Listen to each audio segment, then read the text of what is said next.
Hello, good afternoon. എല്ലാവരും സുഖമായിട്ടിരിക്കുന്നു എന്ന് വിചാരിക്കുന്നു. ഇന്ന് നമ്മളൊരു വെറൈറ്റി തോരനാണ് കാണാൻ പോകുന്നത്. അതും എൻ്റെ ഗാർഡനിലെ ചെടികൾ കൊണ്ടൊരു തോരൻ. അപ്പം ഇതൊക്കെ എൻ്റെ അമ്മ പോയപ്പോൾ മുളപ്പിച്ച് വെച്ചിട്ട് പോയതാട്ടോ. അതിപ്പോൾ ഞാൻ വെട്ടിയെടുക്കുന്നത് സവാള മുളപ്പിച്ചതാണ്. പിന്നെ അപ്പുറം കാണുന്നത് അത് വെളുത്തുള്ളിയുണ്ട്, കുഞ്ഞുള്ളിയുണ്ട്.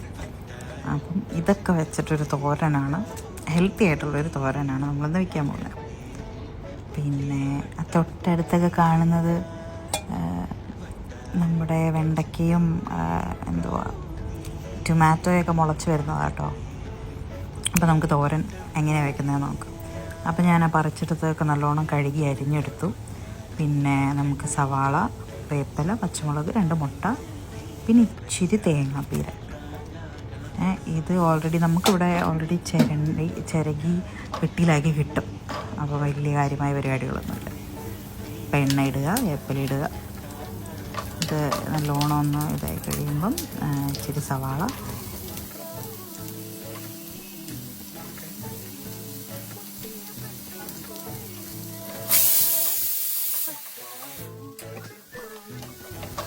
സവാളയും കൂടി ഇട്ട് നല്ലോണം ഒന്ന് മുരിയുണ്ട ചെറുതായിട്ടൊന്ന് വഴച്ചെടുത്തതിന് ശേഷം അതിൻ്റെ അകത്തോട്ട് ഇച്ചിരി ഉപ്പും മഞ്ഞൾപ്പൊടി ഇട്ട് ഒന്നും കൂടി ഒന്ന് വഴറ്റിയിട്ട് നമ്മൾ അരിഞ്ഞ് വെച്ച നമ്മളുടെ തോരൻ്റെ മെയിൻ ഇൻഗ്രീഡിയൻ്റ് ഇടുക.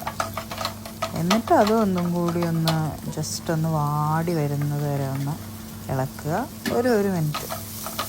എന്നിട്ട് അതിൻ്റെ അകത്തോട്ട് നമ്മൾ എന്ത് ചെയ്യും, നമ്മുടെ രണ്ടാമത്തെ മെയിൻ ഇൻഗ്രീഡിയൻ്റ് ആയിട്ടുള്ള മുട്ട പൊട്ടിച്ചിടുക.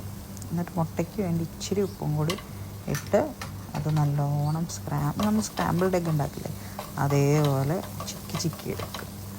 മുട്ട ഏകദേശം ഒന്ന് റെഡിയായി കഴിയുമ്പം അതിൻ്റെ അകത്തോട്ട് ഇച്ചിരി 2 സ്പൂൺ തേങ്ങ ചിരകിയതും കൂടി ഇട്ടാൽ നമ്മളുടെ തോരൻ റെഡി. എല്ലാവരും ട്രൈ ചെയ്തിട്ട് അഭിപ്രായം പറയാം കേട്ടോ.